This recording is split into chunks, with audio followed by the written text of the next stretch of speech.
when I was growing up, my parents moved out to Tinley Park, and at that time, the population was 99.9% white.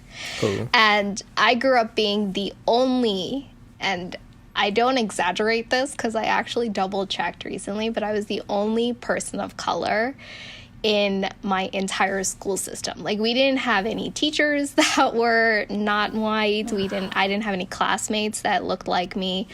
So I grew up in a world where I was always the odd one out. Like, I always stuck out. Like, there was no way for me to blend in. Like, my skin is my skin. You know, I'm grateful for it now because it's made me be very easy in any environment I'm put into. I'm comfortable anywhere. You know, I've accepted the fact that I'm always going to stick out. Like, it's just, it is what it is.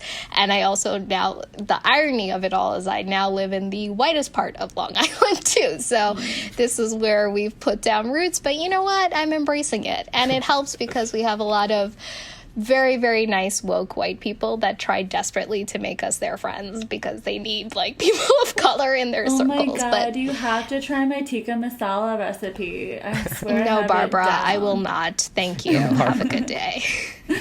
I call it ignorance, not arrogance. Yes. Because they just I'm not like, some people get the wrong idea, and I think the opposite environment and upbringing can have a negative effect too, where you just are never, how you're saying, you're so comfortable in any environment.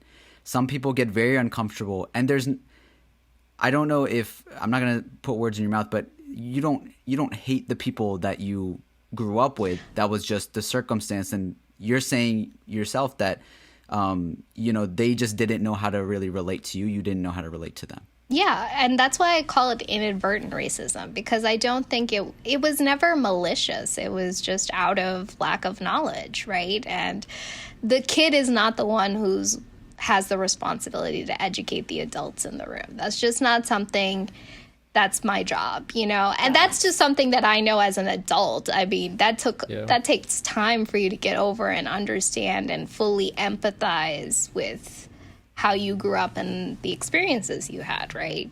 For sure. Yeah, we kind of have to be like these ambassadors for our entire country or religion. And I'm just thinking, when you mentioned that, I'm thinking back to when I was a kid.